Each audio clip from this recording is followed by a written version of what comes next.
there's a famous story from history that everybody knows. It's David and Goliath.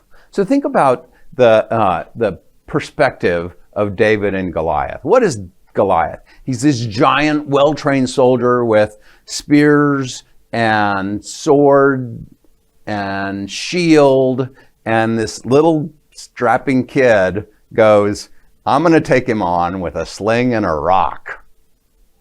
This is a really important lesson in history, because if that had not happened, nobody would know who David was. And instead, David turns Calamity into becoming one of the most famous kings of all time. And I think Calamity is a really important part of figuring out how to be successful. I want to tell a story about a lady I know really well named Becky Halstead. And I'm going to roll the clock back to when Becky is in high school, and her goal in life was to be a coach. She wanted to inspire young girls. Why? Because her hero, Coach Carroll, was doing exactly that for her. And when I'm interviewing her on the phone, talking about the situation, I say to her, okay, Becky, you played sports in high school. What sports did you play?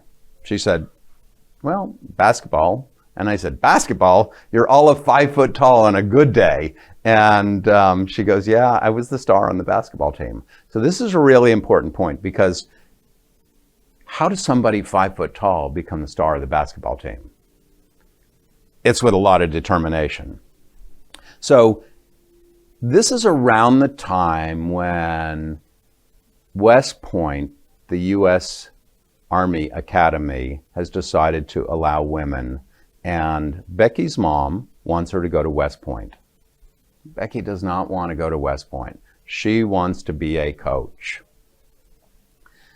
But moms are pretty powerful forces, and so Becky just goes along with her. She has no intention of going to Westpoint, but she's going to go through the process. She knows she's not going to make it, and then she'll go off and go to her community college and study to be a coach.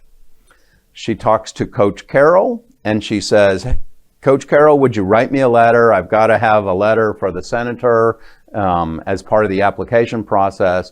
Carroll handwrites the letter. This is in the late 70s, early 80s. So handwritten letters are how we did things. The following week, Coach Carroll is with a bunch of her friends skydiving. And they're in a big formation. Somebody opens their parachute too soon before Coach Carroll opens hers. And the parachute comes up, knocks Carroll out, and she never wakes up. She falls to her death. And now Becky Halstead is distraught, almost suicidal. Her hero in life has just died in an adventure accident, the very thing that Becky is living for. And this makes Becky even more determined to become a coach. Now she has to replace Carroll.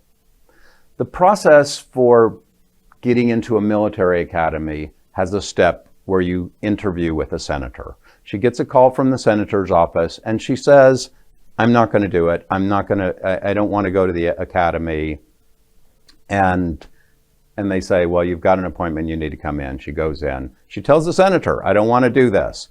2 weeks later, the senator sends her a letter saying, I'm nominating you for the U.S. Military Academy at West Point. Carroll had written a letter which was in the packet from the senator. And in that letter, she posthumously convinced Becky to go to the academy. So this is a calamity where Becky thinks it's all over with, and all of a sudden she's now going to the U.S. Academy.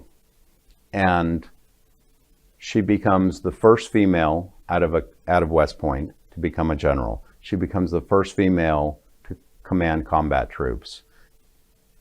Becky is now in the Hall of Fame. She's got a list of awards longer than anybody can imagine. And Becky is one of the best known female Americans and one of the best known graduates of West Point, all because of a calamity that she turned into something positive.